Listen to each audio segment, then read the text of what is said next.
That has to be flushed out. We did denazification in Germany. How long did that take? Before the first German Well, kid did that's the think of problem. Jews You have as superior. fundamentally you the know, it's- it's ingrained in their education. Jew hate is ingrained in their education, Right. and their education is it's administered mostly by UNRWA, right? And so, we know who UNRWA is, and we know that Hamas and UNRWA are interchangeable, and that's where the education comes in their schools.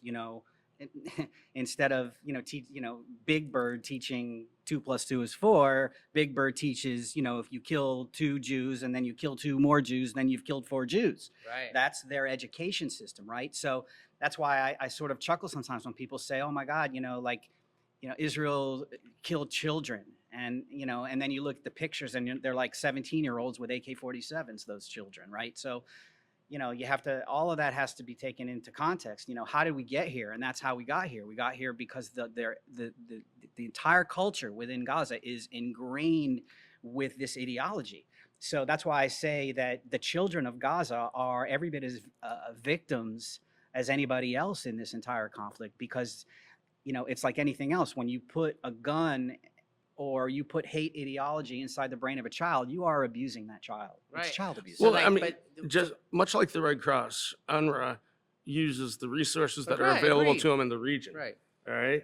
And so it's, I don't like to just shit on an organization as a whole. I just think that the structure of the way the Red Cross is doing things and the way that UNRWA is doing things might need revamped. Well, but right? it's different. Agreed, but Yes, that's it's true. not But just you UNRWA. can't compare those two organizations, though, because one is an international organization, that has the mission that we just discussed, and the other one is created a and regional maintained organization. Right.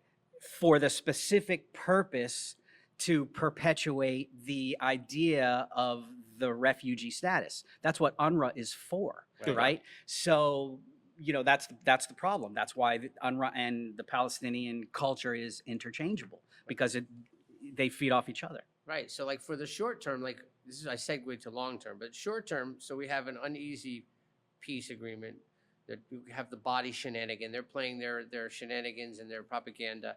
But as far as long term goes, then when you see Turkey on the ground, you see this stuff, that's great. I do believe that a lot of the Arab countries are moving forward, especially the Gulf states. Like Yeah, there's not a lot of except for information Qatar, coming out but right now. And I UAE think that, and I'm sorry to interrupt. yeah. I'm gonna do it anyway. I think that part of the reason why we're not hearing a lot now, there's not a lot of chatter, there's not a lot of activity, and I think that's part of the holdup, is because there are certain countries, groups that are wanting to be involved in this process, and Israel has a problem with that. Turkey, Right. for example.